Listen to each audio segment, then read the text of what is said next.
પાલનપુરના ગઢમાં અનારબેન પટેલનું મોટું નિવેદન। પટેલ બોલવામાં કડવા, મીઠું બોલતા શીખવું પડશે। સમાજને તોડનારા લોકોને હવે ઓળખવા જ પડશે। અનારબેન પટેલે કહ્યું કે સક્ષમતાના અભાવે દીકરીઓ બીજા સમાજમાં જાય છે। દારૂડિયા રખડતા યુવકોને કારણે દીકરીઓ જાય છે। સમાજ બગાડતા દરેક તત્વોને બહાર કાઢવા પડશે।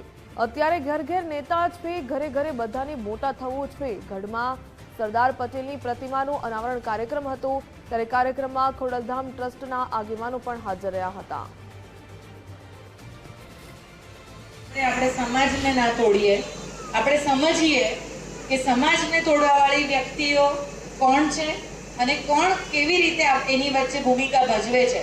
આપણે પટેલ છીએ ને, એટલે થોડા બોલવામાં કડવા, બોલવામાં થોડા રફ, ઘણીવાર વિવેક ચૂકી જઈએ કે આ બોલાય કે ના બોલાય। તો આ બધી નાની નાની વસ્તુ છે જે નવા જમાનામાં આપણને શીખવી પડશે। પ્રેમાળ થઈએ, પ્રેમથી વાત કરીએ ને, કોઈની બી સાથે વાત કરીએ। આ દીકરી કયા બીજા સમાજમાં ક્યારે જતી હશે જ્યારે તમારા આપણા સમાજના છોકરાઓમાં એ સક્ષમતા નહીં હોય ત્યારે। હું તો ઊંધું કહું છું, લો આપણો છોકરો દારૂ પીતો મળે, આપણો છોકરો રખડતો મળે, આપણો છોકરો કામ કરતો ના મળે, ત્યારે દીકરી કોઈ બીજા સમાજના છોકરા જોડે જતી હશે। એવું કેમ આપણે નથી માનતા?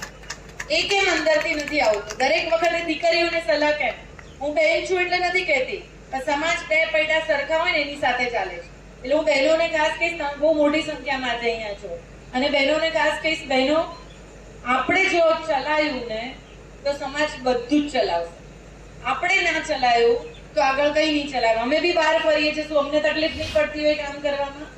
દીકરીઓ માટે હું તો બંને માટે કહીશ, દીકરાઓ અને દીકરીઓ બંને માટે, કારણ કે આજે દીકરીઓ ખૂબ ભણી રહી છે અને દીકરીઓ ખૂબ સક્ષમ થઈ રહી છે, અને સક્ષમ થઈ રહી છે એટલે એનો રસ્તો શોધવાનો એને ફ્રીડમ મળી રહી છે।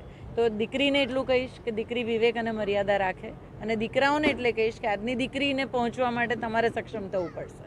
આજે એવો વિષય ના આવે કે કાલે મેન એમ્પાવરમેન્ટ કરવું પડે, કારણ કે આજે વિમેન એમ્પાવરમેન્ટ એટલું બધું થઈ ગયું છે કે એટલી ભણેલો દીકરો કદાચ સમાજમાં નથી મળતો, તો એવી બી સ્થિતિ ઊભી થઈ છે।